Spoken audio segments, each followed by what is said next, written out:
Pakita mo orange. Hello.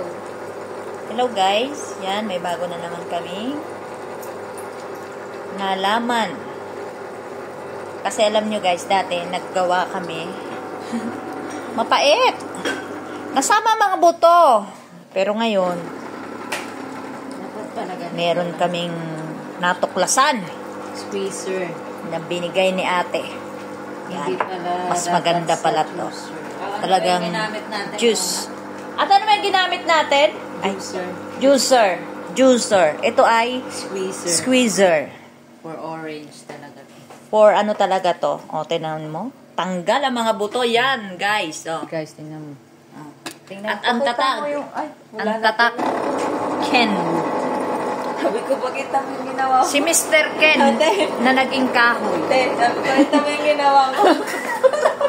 Ito nga po, oh, naubos na. Isang puno po to, pero naubos sa sarap. O, balik tayo sa orange. Ito pa po, oh. Iikot po ako dyan. Yan. Yan, yan, yan, yan, yan, yan. O, yan. Dami pa po, oh. Kasi masasayang lang. Pakita mo ko. Ito po yung bago naming tagagawa ng juice. Barista yan. Barista. Ito po yung napakasipag na maggawa ng juice. At saka nandun po. Yun. Yun po ang the mastermind. The juice. Yun po ang nagagawa ng aming juice pag morning. Press lang po siya. Yan. Oh, grabe. Parang lumabo. Ba't pag ginanong ko lumalabo? Lagyan na natin dito. Ayan po, isasali na niya ang Dito juice. Ayan. Tingnan nyo po ang nakukuha. Paano mo natin? Ayan. Napakasustansya. Guys, tingnan Yes.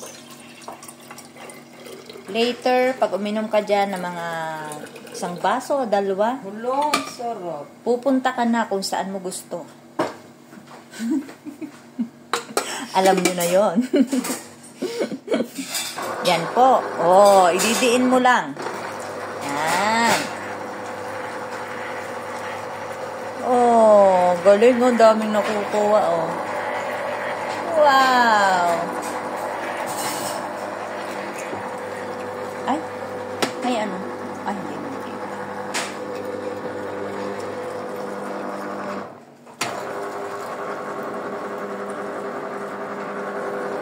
Ang galing.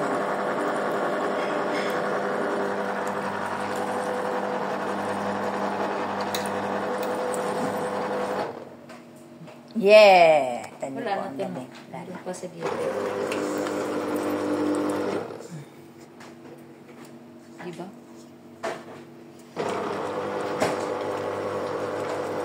Maya po, pag lumamig, inom-inumin na namin. Tama na.